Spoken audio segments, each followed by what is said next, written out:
In the 2023-24 NHL season, the league will see a top-tier rookie class. It honestly should be able to compete with some of the best classes that we have ever seen before. In today's video, I'm going to be mentioning my top 10 Calder Trophy candidates, but before we get started, I just want to quickly name my honorable mentions. Olen Zellweger is one of the top defenseman prospects in the league. However, I think there's quite the chance that he'll be in the AHL this season, so I decided to shy away from putting him in my top 10. Evangelista is a forward to not sleep on. He had 15 points in 24 NHL games last season, and if he can replicate that production this season, then he could really fight for the Calder Trophy. Kartye was stellar in the postseason with Seattle. He had 5 points in 10 games. It was a great way to start his career. And if he can maintain a solid amount of ice time on the Kraken, then he should be able to make some noise. Dustin is one of the best goaltending prospects in the league. I think he's going to be very impressive. However, I have a hard time seeing him playing in more than 30 games. Jacob Markstrom is in the way, but if he can steal his starter job, then watch out. Coronato is another Flame who could join the race. He could earn a top 6 role right away and produce a lot with Huberdeau and Lindholm if he gets the opportunity to play with them, and if Lindholm doesn't get dealt right away. Tyson Foerster is going to be one of the best power forward rookies this season. He should get a lot of ice time and he should really shine, but I think he's going to fly under the radar. Philadelphia is clearly going to be terrible this season, and because of that, Foerster won't get talked about as much. I also just want to give a quick shout out to the Next Great Hockey blog on Instagram. I will be sure to leave the link to the page in the description below. And if you are new to the channel, then be sure to subscribe. And if you can leave a like, it would be greatly appreciated. All right, let's get started at number 10 with Rossi on the Minnesota Wild. The clock is somewhat ticking for Rossi at this rate. The 9th overall pick in 2020 turns 22 in September. I'm sure we're all rooting for Rossi. We know he struggled with COVID shortly after being drafted, and that's when his career began to face some adversity.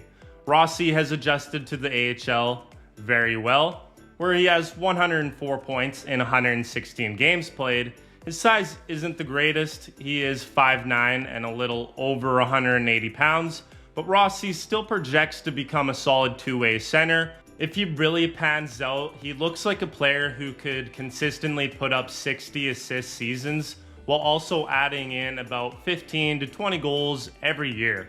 Minnesota fans are desperately hoping this guy can adapt to the NHL because the Wild really need a first-line center who can play on the top line with Kirill Kaprizov. That duo does seem like it could be absolutely elite. Rossi's playmaking skills combined with Kaprizov's goal-scoring ability has the potential to be filthy. So far, Rossi has struggled to adjust to the NHL. Last season, he had a very underwhelming 19-game trial where he only put up 1 point. Ranking Rossi at 10 is somewhat risky, but I've got to give it a try because if he can claim that first-line center position, then he could really pop off. At number 9, I'm going with Logan Stankoven on the Dallas Stars. I feel like putting Stankoven at 9 does come with some risk because I'm not 100% sure if he will actually play in the NHL this season. If I was the Dallas Stars, I would really be rooting for this guy to become a center, but if they have to settle with him as a winger, then I'm sure that's okay. If the organization really views him as a center, then I do believe that they will play him in the AHL for a full season. Another reason to believe why they would play Stankoven in the AHL is because of the 1-year Matt Duchene deal. That was a great signing by Dallas, and it could be a fantastic gap contract until Stankoven is ready to claim his roster spot. Stankoven is also a pretty small rookie here. He's only 5'9" and 170 pounds, so maybe that's another reason to believe why he's better off being a winger. If Stankoven does end up on the roster, then I could see him floating around in the middle six, and I believe he would have a sneaky good rookie season much like Dallas saw last season with Wyatt Johnston.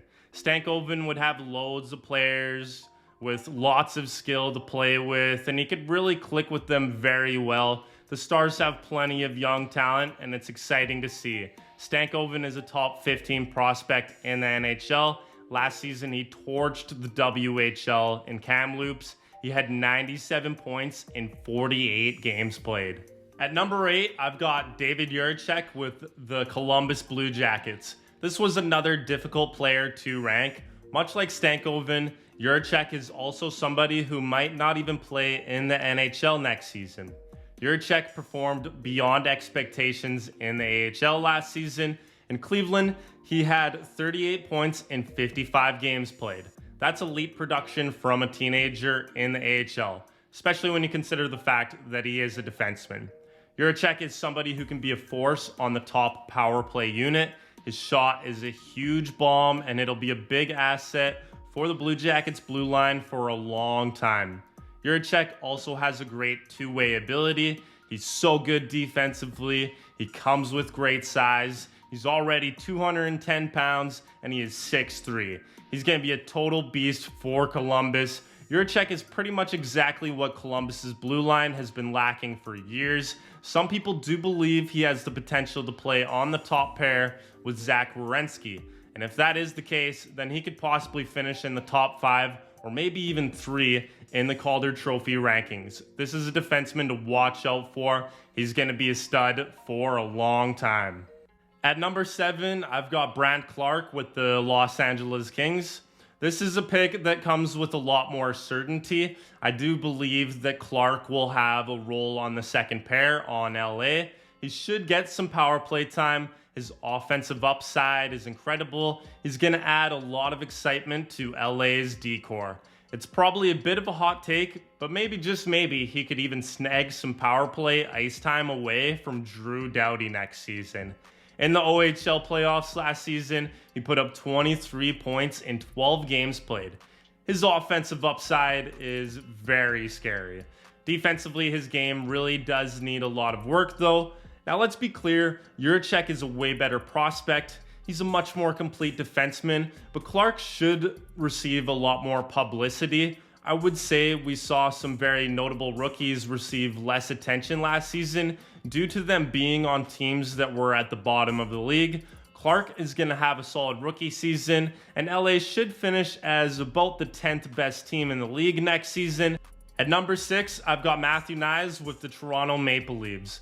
I'm sure he could finish higher due to him being in the situation that he will be in next season. He's on the Toronto Maple Leafs and will likely get a top 6 role. He's going to have the likes of Matthews, Nylander, Tavares, Marner, and Bertuzzi to work with. He's probably going to have a similar season to Michael Bunting. I believe Bunting had less hype due to his age, but Knies will be much younger, and because of that, his season will be much more impressive. Knies is a stellar talent. It's amazing value from the Maple Leafs as they did select him late in the second round in 2021. Knies is a really well-balanced player. He comes with lots of offensive upside. His compete level is something every coach can admire. His positioning always seems to be on point, and he uses his frame very well. Knies should be a key piece for the Maple Leafs for a very long time. He had 4 points in 7 postseason games for Toronto, and he looked great. At number 5, I've got Devon Levi with the Buffalo Sabres. Goaltenders are always difficult to rank in the Calder Trophy race. However, I really believe Levi could finish the season as one of the best rookies. He's the only netminder who could actually become a legit number 1 goaltender in the NHL as a rookie. If Levi really performs, I could see him playing somewhere around 50 games. I'm just going to throw up his stats here. His numbers are spectacular. Once he adjusts to the NHL level, I really do believe these great stats are going to translate into the NHL. Levi even played in 7 NHL games last season, and he didn't look out of place at all. I believe the Sabres are going to be a powerhouse sooner rather than later, and Levi is going to really benefit from that. Levi is probably going to become a top 5 goalie in the NHL for a very long time. At 4th overall, I've got Luke Hughes on the New Jersey Devils. The youngest Hughes brother will be on one of the best teams in the NHL this season. It seems to be quite the consensus that everybody believes New Jersey will be a top 5 team in the league this season, and because of that, Hughes is going to get loads of attention. He's going to be in the spotlight, and he's got the phenomenal offensive abilities to produce some great numbers in his rookie season. Luke Hughes should have quite the similar skill set as his brother Quinn on Vancouver. Luke had 48 points in 39 games played last season for Michigan in the NCAA. I personally think Simon Nemec will be better and a much more complete player than Hughes, but I'm thinking Nemec is going to play in the AHL for one more season due to there not being many roster spots available in New Jersey. At number 3, I've got Adam Fantilli on the Columbus Blue Jackets. I personally think this young stud is going to have a very memorable rookie season in the NHL. It might even be better than Jack Eichel's. Fantilli will have even more talent to work with compared to Eichel during his rookie season. Fantilli will have Gaudreau, Laine, Johnson, and Marchenko to work with. He's going to have loads of support and will probably earn some power play time as well. Fantilli is such a complete player. His compete level that he'll be able to bring down the middle is something that could change the entire dynamic of the Blue Jackets team. If Columbus's team can click this season, then I'm thinking Fantilli could get somewhere around 60 points.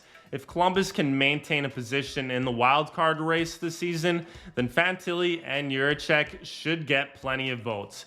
Fantilli has what it takes to really help turn this Blue Jackets team around as early as this season. And if he does, then he's really going to make a serious case to be the NHL's Calder Trophy winner. If Columbus ends up in the basement again, then Fantilli and Yurichek's odds will significantly drop. Last season, we saw Kent Johnson and Kirill Marchenko have some of the best rookie seasons, and yet they didn't get very many votes at all. At number 2, I've got Connor Bedard with the Chicago Blackhawks. All eyes are going to be on this kid, and some of you might think it's a hot take to place Bedard at 2, but I am feeling comfortable with this position. Bedard should be able to explode and adjust to the NHL at age 18 in a way that is special and rare. Words can't express how lethal his shot is. It is hard to predict his point total. I feel like he's going to get at least 70 points. I'm kind of all over the place. We have to remember just how terrible Chicago is, and that should hurt his production somewhat. Due to Chicago being so terrible, I would say it's possible he doesn't hit 70 points. Bedard will have a great first line to work with though. Taylor Hall should look awesome with Bedard. Add in a young stud like Lucas Reichel, and it should be a pretty stellar line. Bedard is so talented. His shot is already one of the best in the world. 40-goal rookie season isn't out of the question. If he can hit that milestone, then it's going to be hard to beat him in the Calder Trophy race. Bedard is such a special shooter. One prediction I feel very confident about is I really think Bedard is going to finish with more goals than assists in his rookie season. And now, at number 1, I've got Logan Cooley with the Arizona Coyotes. Could we see an upset and witness Cooley snagging the Calder Trophy away from Connor Bedard? I could totally see it. Bedard is, of course, going to be the better player, but Cooley potentially could have a better rookie season. I look at the situation that both players are in. Clearly, Cooley will be on the better team. I would say it's a 0 chance that Chicago makes the playoffs. However, Arizona is beginning to look like a dark horse candidate to earn a wild card spot in the West. If Cooley can perform how he does in college, if he can bring that two-way game with some offensive production that pops, then Cooley makes a very serious case to win the Calder Trophy. I think there are too many people sleeping on just how good Cooley really is. Cooley clearly should have been the first overall pick in the 2022 draft. He just had a sick 60-point season in the NCAA. Cooley will have the likes of Keller, Gunther, Schmaltz, and Michelli to work with next season. Cooley changed his mind mid-summer about returning back to college, and I'm so stoked about that decision because I think he has what it takes to be the best rookie in the NHL next season. It should be a pretty spectacular rookie class that we get to see next season. I'm so stoked about it. In the comments section, be sure to let me know. Do you think I'm sleeping on any rookie next season? Is there somebody who isn't even on the list? And do you think I'm overrating anybody in my rankings? Do you think I'm way too high on somebody?